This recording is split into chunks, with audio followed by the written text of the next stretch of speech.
آج اگر حکومت پوچھ لیتی ہے کہ یہ مال کہاں سے آیا، یہ بلیک منی ہے یا وائٹ منی ہے، تو لوگوں کو جان کے لالے پڑ جاتے ہیں اور پھر ساری رات جو ہے وہ ٹیبل پہ وکیل بھی بیٹھا ہوتا ہے کہ کسی طرح سے ہم اس مشکل سے نکل جائیں اور ثابت کریں کہ یہ مال ہمارا کمایا ہوا ہے۔ یار حکومت پوچھ لے تو راتوں کی نیند اڑ جاتی ہے جب رب نے پوچھ لیا،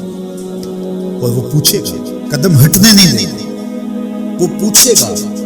من این اکتسبہ، کہاں سے کمایا۔ بہت سارے لوگ ہیں جو مال کماتے ہوئے اس کو بھول جاتے ہیں کہ ہم مال کیسے کما رہے ہیں۔ فرمایا کہ میری امت پہ ایک ایسا زمانہ آئے گا کہ لوگ اس بات کو فراموش کر دیں گے کہ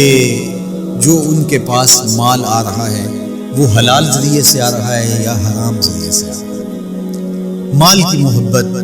اس قدر غالب ہو جائے گی کہ حلت اور حرمت اٹھ جائے گی، اور جب کوئی شخص اس مقام پہ پہنچ جاتا ہے، طمع اس قدر بڑھ جائے، پھر سمجھو کہ اس نے قیامت کے دن اللہ کے حضور سخت زندگی کا اہتمام کر لیا، سخت رسوا ہوگا اس نے۔ تو ہر صورت کے اندر وہ ذرائع اختیار ہمیں کرنے ہوں گے جو حلال ہے۔ علماء نے لکھا ہے کہ اگر رزق پاک نہیں ہے تو نیک لوگوں کی دعاؤں سے بھی حصہ نکال دیا جاتا ہے، یعنی ایک تو اس کی اپنی دعا قبول نہیں ہوگی، دوسرا نیک لوگ جو دعائیں مانگتے ہیں، اللہ پوری امت پہ رحم کر، پوری امت کی خیر فرما، تو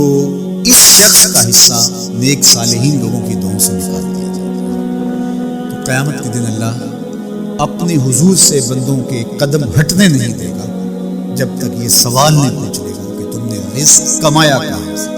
اور پھر دوسرا سوال ہوگا کہ وفیما انفقہ، اس کو خرچ کہاں کیا۔ عمومی طور پہ ہم اس پہ تو زور دے دیتے ہیں کہ مال حلال ذریعے سے کمانا چاہیے، کسی سے زیادتی نہیں کرنی چاہیے، جھوٹی قسم سے مال نہیں کمانا چاہیے، کسی کو دھوکہ دے کے مال نہیں کمانا چاہیے، مال کمانے کے ذرائع اچھے ہونے چاہیے، یہ اس پر تو ہم توجہ دیتے ہیں۔ لیکن سوال یہ بھی ہوگا کہ صرف یہ مسئلہ نہیں ہے کہ تم نے کمایا کیسے، یہ بھی مسئلہ ہے کہ تم نے مال کو خرچ کہاں کیا، مصرف کیا تھا اس کا۔ فضول خرچی میں، اسراف میں تو وہ مال حلال کی کمائی تم نے ضائع تو نہیں کر۔ ہمارے مالک نے تو ہمیں جو مال ہے اس کو بے وقوف لوگوں کے ہاتھوں میں دینے سے منع کیا۔ بچے ہیں جو مال کے مصرف کو نہیں جانتے، اس طرح گھر کی وہ خواتین جو مال کے مصرف کو اچھی طرح نہیں سمجھتے اور فضول خرچی کرتے ہیں، تو شوہر کی ذمہ داری ہے کہ وہ اخراجات کنٹرول کرے۔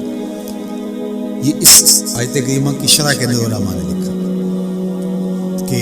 بے وقوفوں کو مال نہ دیں، کیونکہ وہ اگر غلط جگہ پہ خرچ کریں گے جہاں خرچ نہیں کرنا چاہیے تھا تو اس کا حساب آپ کو دینا پڑے گا۔ تو مال کو خود بھی ایسی جگہ پہ خرچ نہ کریں اور مال کا امین ان کو نہ بنائیں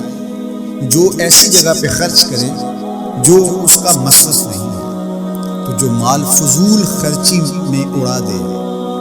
تو اس سے بھی پوچھا جائے گا، اور جو حرام میں لگائے، سراسر حرام میں لگائے، اس مال سے عیش و عشرت کریں، اس مال سے رشوت دے کے کسی کا حق چھینے، اس مال سے کسی پر ظلم کروائے، کسی پر زیادتی کروائے، تو کیا اس کو حساب نہیں دینا پڑے گا؟ تو ایک ایک پائی کا حساب دینا پڑے گا۔